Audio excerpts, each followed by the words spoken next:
James having cream of cauliflower and broccoli soup and some other stuff. And we're going to talk about psycho-cybernetics again.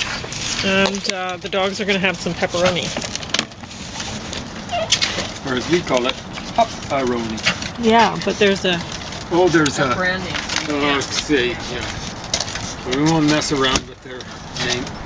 Lord only knows what they're going to do. I know, it's very exciting getting pepperoni, isn't it? Very exciting. All right. I'm going to put it in. No movies to review today? No. Well, I'm going to tell people what to expect in the future. Well, how about we talk about this so I can return it? I'm just going to introduce these. Okay. Red Badge of Courage. Finished that up yesterday. This one's going to be finished by the end of today. Herman Hesse, Aus Indien, out of India, in the original German. And more Greek myths, Kashmiri, Shumed Bhagavatam, first canto part 1 and first canto part 3. And you're going to be getting some Jehovah's Witness propaganda reviewed, not from me. We want to get the propaganda, but you'll get some propaganda. So did you guys already eat your pepperoni? Wow, it's amazing how fast dogs eat. Well, Opie's still working away at it, yes. right? That's the way Elvis is, because he wants to take hog Opie's. Opie's. Yeah. You're very handsome. He's very hungry too for more pepperoni. Well, I might get some more cheese or something. Yeah, something like that. Anyway, stay out of there, guy. He's fine. Well, they're interested in this pajama bottom. Yeah, that's good. That's because it has cream on it. I used it to wipe up the table when I didn't know. Anyway. I just was a little paranoid about it because they were investigating. I guess they're more interested in the cream than I'm being. It had me worried. I don't care if they do pee on it. It's in the porch. What's it going to hurt? Okay. I have a bit of a headache today. We're going to talk about this a bit more so that I can return it. And I don't know exactly what James wants to add to it. What do you want to add to talking about psycho-cybernetics? I don't know if I want to add too much to it at all, but I was going to talk about what it doesn't cover. You cannot reach a high level of anything that's worth doing if you just relax into it. You've actually got to develop techniques. You're not going to get up on stage and do world-class ballet. You're not even going to be able to do, well, you won't be able to do breakdancing and break your neck. You can't do NBA basketball just at the drop. I'm going to relax into it, and I'm going to take on, who's the best nowadays? One of those Croatians or Slovenian players, and just blow their doors off. Not going to happen. I'm going to write poetry because I'm just going to relax into it. It's already been done by idiots like Carlos Williams, and it's not poetry. So I'm going to become a tightrope walker, and I'm going to go without a net because I'm going to be so relaxed I won't need one. Famous last words. I'm going to jump off Niagara Falls. I'm just going to relax into it. That isn't recommended. You'll never be able to practice for that, I think. I'm going to enter the Olympics and beat that one Canadian swimmer who set so many records in the last Olympics. I'm just going to relax into it. You don't even know how to swim, you drown. I'll just relax into drowning here. And it's not covered in psycho-cybernetics. There's another problem. So I will tell you how to do that, but here's one big problem. So many of the people who are mentioned in here as testimonials, these guys don't give us stats, are salesmen and speech makers. Also business guys. Business guys in North American society, definitely American society from the studies that I've run across, are the highest paid per unit of education of any occupation. Do they deserve it? I personally think that on average they don't. And I kind of know a little bit about economics. I've taken a little bit of economics. I've studied a little bit of economics outside of university too. But particularly when you're dealing with people who are salespeople and people who are giving speeches, basically all they're doing is what they do, what people do in their spare time, yipping and yapping. So they're already good or whatever at flapping their gums, and now all they got to do is relax into doing what they do well. Most people are pretty good at yipping and yapping, and I don't want idiot salespeople doing well. I don't want politicians doing well. Yeah. I don't want speech makers like doing well. In this book, he says at one point, people who hang, and I won't get it exactly right, so check the book to see. People who hang no salesmen allowed or whatever on their front door or on their mailbox. They're just advertising that they're worried that they don't have the strength to. That's stunning. And yeah, it's because you don't want flyers. No. Would a flyer ever sell something to you? No, it doesn't. That's not why I don't. Yeah, and you just don't. I don't want a salesman around either. I don't want. A salesman. I don't know if a salesman's ever sold me anything. Like door to door, whatever. But I don't want them wasting my time. I don't want them coming to my house. If I want to go buy something, I will go see a salesman at a store, perhaps. But aside from that, they're not the kind of people I want to socialize with. And I definitely don't want them in my home. So I've talked about it before, how in our society, it's really like a person's home is like, especially for passive people, but whatever, it's like our prison cells that we pay for. So we get to live in this home and pay property taxes and whatever, and rather than live in a prison cell that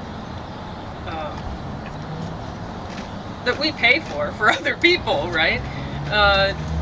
Other people who don't belong, because with other people. So, because we're able to live with other people and not go barging into their houses and stuff like that, then we get to pay for our own prison cell, and we get to live.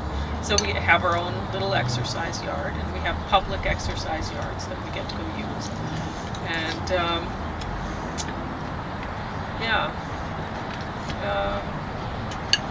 in order to keep passive people working in the society and keep the whole society functional, you have to give them the right to have their own, have safety in their own prison cells that they're paying for.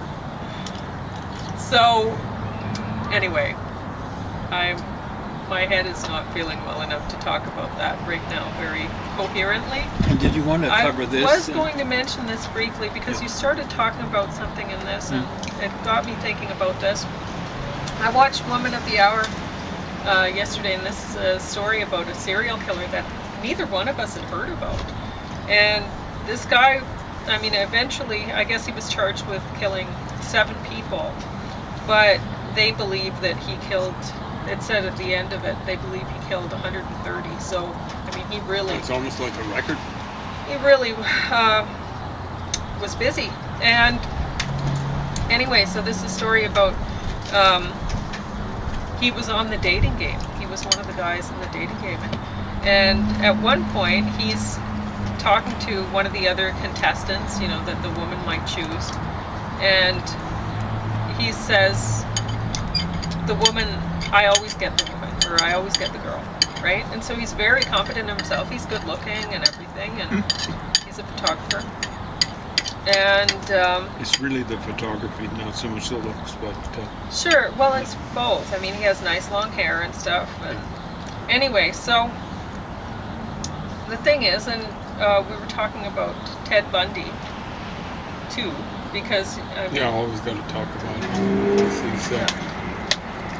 He was so effective. And very confident again, right? And so you don't necessarily in this, Maxwell Maltz is trying to say it's not a bad thing to be aggressive. It's just, it's a bad thing when the aggression is misdirected. He literally says that in more than one place. Yeah. Aggressive. He's for aggression. And neither one of us agree with that. But it's really bad when it's misdirected. But if you're an aggressive personality type, like guy in this story was based on, and Ted Bundy, then I mean, from their perspectives, their aggression probably wasn't misdirected. I don't know if, like, I'm sure there are people that think, oh, I'm bad and I love being bad or whatever. But they're all over the place, sure, actually. Sure. Amongst guys, in hockey, for example. But they, at the same time, they might think they're totally justified in being that way. Yeah. Right? They think it's a good thing for them to be like that. It shows that they're powerful or whatever, right? And they're very confident that they're right. Ran into two guys I used to know, and they both played hockey. And they were both proud of how they were able to cheat. One guy said, I used to stick all the time. And he didn't like Gretzky because he was a whiner and the referees were always calling penalties against him. Well, some folks kind of, like Dave Schultz, who used to hold the record for penalty minutes in NHL. In his autobiography, very much goes through it. He's always complaining about the referees. But near the end, he says, I got to admit, sometimes maybe we kind of deserve some of the penalty calls we got. But I don't know. I'm sorry, I'm not very good at talking about this stuff today. So maybe James should just talk about it, because we'll talk about this another time, because James wants to watch it too. I gave him the whole storyline yesterday. And he was like, oh, I want to watch it. And I'm like, after I gave the whole storyline? Yeah, what I'm interested in is how people fool themselves. Maybe you can tell people about what happened. Like, people I'm not going to tell people because we're going to review it later. Okay. Anyway, I'm fascinated with how people who are hired to do things like police officers, like detectives, like university professors, like researchers, how they don't do what they're hired to do, particularly when people point things out to them. So, Paul Bernardo, Canada's second most infamous serial killer. For a while he was maybe the most infamous, and then Picton, the pig farmer, came along. Paul Bernardo, apparently early on, maybe even before he committed any murders, he was doing rapes. This happens, I guess, with some serial killers. They start off and it's just not enough for the thrill to do the rape. And there's one police officer, maybe it was several, but he'd actually been interviewed about a rape or rapes. They didn't seem to follow up. I think this was maybe the Toronto Police, Ontario Police, whatever. OPP, Ontario Provincial Police. I don't know if they have the RCMP there in Ontario. Excuse me. And Picton, apparently a detective, early on, I think people had already been killed, was pointing out the Picton farm. There was at least one, I think it might have been, do they call them sex workers now, who was pointing out, I believe, to the police, someone in authority, that the Picton farm was scary. How they didn't pick up on it, I don't know. It's fascinating. But what I'm interested in, as I was saying before, is how these folks who get paid the big bucks, and believe me, cops get paid, at least here in Canada, huge bucks. When I worked at the cop shop, the average cop, this was back around 1995, it was a long time ago, there's been a little inflation since, was earning 70,000 bucks. And the average cop back then had only a college education. 2 years post, what do they call that? Post-secondary school. Post-secondary? Oh. Big time stuff. Now, I actually believe they should get paid that, maybe even a bit more, to cut down on the temptation for corruption, bribes, whatever. Or temptation to just, steal drugs from people that they're busting and sell them on their own, things like that. University professors. It's bad enough that they don't figure things out, but they're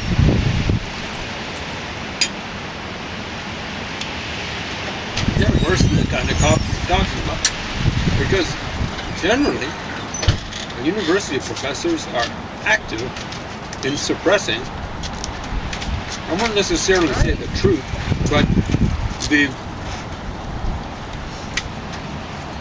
different possibilities than the leading paradigm or something like that in their discipline, or as I call it for most university professors, lack of discipline. Did you want to say something more? No, okay. Maybe that's why you came out here. Just holding the book up. So, that's why I'm fascinated about these sorts of things, because I see some continuities. Of course, most university me like a cop? No way. Well, yes, way. Or as they used to say in Waynesworth, was it? Way. So I promised or threatened to tell you about how to actually improve. You've got to do a New Year's resolution pretty well every day in the discipline, not lack of discipline that you want to take up. You have got to kind of set out a program for yourself. I kind of challenged Pauline because I didn't, I kind of improvised. I kind of winged it when it came to setting up a program. When I was teaching myself how to become an athlete, I didn't realize I was doing it. I was just trying to improve my athleticism. I got hold of the RCAF 5BX program. It might still be out there. It's really small, like a pamphlet kind of thing. Definitely paperback. And I worked my way religiously through the categories. So I started off at the lowest level. There were 5 basic exercises. I only did 4 of them, but what the heck. So it ended up being not a 5-minute exercise, but a 4-minute exercise. I might have only done 3. But it was a 4-minute exercise with 3 of the exercises. I limited, like one of them was running or something like that. And I was just working out in my basement, stuff like that. Well, the other was jumping jacks. If I'd done jumping jacks, I would have put a hole in the ceiling that was down in the basement. So, anyway, or with my head or with the hands or whatever. Anyway, I started off doing the sit-ups. The sit-ups involved just raising your head. And the push-ups were just push-ups, as I recall, from the waist. I didn't jump to some level where I thought, wow, like I should be at that level. I started off at the lowest and slowest level and worked my way up. Now, for the first levels, it was just like 1 level a day. But eventually, I got to the point where, I worked my way up all through the chart. It's for the RCAF, Royal Canadian Air Force, it was. And the one was for I think there was a category that said for someone your age. And then it was for someone your age as a recruit. And then it was for, I can't remember what it was, somewhere along the line they had a whole chart for championship athletes only. I worked my way through that, and then I extrapolated from that and made up my own chart. I was incredible. I didn't realize I was skeptical about the chart that said for championship athletes only. But I was kind of like a championship athlete. When I got through that, my own chart, I was probably the top all-round runner in Lethbridge. Now, Lethbridge's population back then would have only been about 50,000, maybe half of what it is now. But that would have been in the mile, 800, 400. I'm not sure about the 200. I would have been close to being tied for top in that 100, so probably pretty close to tied for the 200. Didn't have long legs, still don't. And then, I was top 10 in stuff that bored me, like the 10-mile road race. The second time I ran it, I was 8th in Lethbridge. First time I ran it, I was 4 minutes faster, but it was better running conditions. It was a little bit wet. The second time I ran it, in 66 minutes, stuff like that. But, there were people that were better than me, but I did it without any training. I just did the 5BX program. It gave me the cardiovascular. Plus, I played soccer. I was only doing a 4-minute program. Of course, if you're doing the mile, you've got to, 4 minutes is not going to do it. So it's a different sort of thing. So that's what I recommend, is setting yourself up a program. We've been looking at Ezra Pound's stuff, looking at how bad he is. But the only thing anything that was at all profound in his critical works, like Culture, and there was another one, spelled Kulchur maybe, or ER. He said, I don't understand why poets don't do 5-finger exercises. And he proceeded, after saying that, and before it, to not do 5-finger exercises. If he was doing them, he was doing a really poor job of it. So if you're going to do music and even jazz, do 5-finger exercises. Why? Can you imagine someone sitting down and, hey man, I'm trading licks with Herbie Hancock on the piano. I haven't done any 5-finger exercises, and boy, I'm going to blow him off the stage. Yeah, you're going to get booed off the stage. Well, I don't know. I do agree with a lot of the stuff in here. Just not... it's for fine tune. Yeah. And one thing about it, like it says here that it's somewhere updated and expanded. And I think James was trying to hold open the page, and my guess it was to one of the ends of the chapters. That's what you were doing, right? I didn't want to distract you because you were really on a roll yesterday, I can tell you. Oh, well. I was all over the place yesterday. Not really. I mean, that's the way we are. I mean, this isn't we're not getting paid for this or anything like that. So I've seen this in other self-help books before, where they have worksheet pages. What do you call it? Ruled lines for writing on at the end of the chapters and stuff like that. Whatever. When you're paying for the book, you pay for that. And it's ridiculous. Better than get a ream of paper. Yeah. And so anyway, I don't know who would ever want to fill those lines in. I hope nobody does with this one, because it's a library. But honestly, I'd never recommend that anybody buy this book. I was going to say to James that this really is, it should have been cut down to be a pamphlet or something like that. It really doesn't have enough information to warrant it being a book, and I don't know what people paid for this. Oh, Canadian $23. I want to see some stats. Remember the Amons? But yeah, they had stats. Stats. Yeah. You did get some books, but the thing they had some good videos or whatever. I mean, they do the thing where Daniel Amen has probably put out 20 books or whatever, and every time they're like, why did he put out another one? because it's basically the same message. Yeah, but so that's frustrating. But especially in the diet world, it seems that they do that a lot. But his intent Susan is Powder high kept on performance stopping the traits, insanity at videos, $20 a shot every time. I don't know. Okay, sorry. I don't know how many. No idea. But I just know I Too went many. through quite a few of the Amen books. And, yeah. Anyway. But what else was I going to say about this? I'm not sure. I'm sorry. You go ahead and talk. I don't understand what you were going to say about it. If you want to improve at something, I don't believe in mentoring, but I do believe in coaching. If you can get a coach, it's probably better if you're dealing with an established field. Like ballet.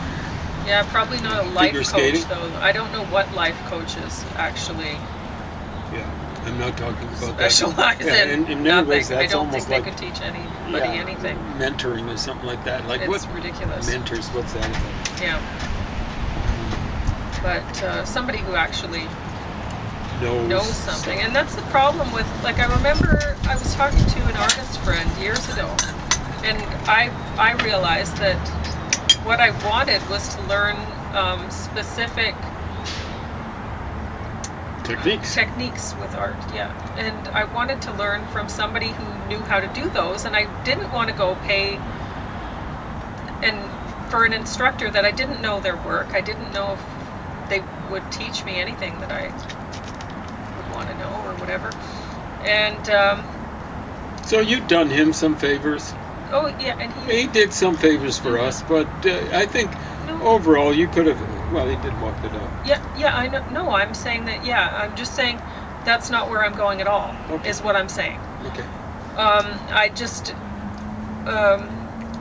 all I brought him up for was he said, like, I'm like, where are all the people who know how to do, like, paint clouds really well or whatever?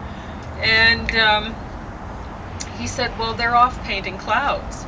You know, he was telling me, when you go to study art in school, you're not going to get the good artists to teach you because the good ones are off doing good art, right? And those who can't teach. And I guess that's what he was trying to say, and I hadn't realized, I guess, the truth in that, and I really don't see the point to it. So people nowadays who really aren't very good at it, I don't think that they should have a job in a university teaching it, because lectures can be recorded on video, and so maybe those people can be teachers' aides or run a lab or something like that, but they shouldn't be getting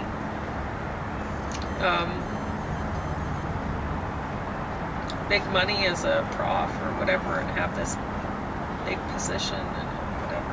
I don't know. There are some people who are good at teaching. Yes. Who aren't really that good. I'll give you an example. I actually read. It was probably very well put. There is that. Baryshnikov's autobiography. Mm-hmm. It's a little premature. I hope he's still alive. But he talked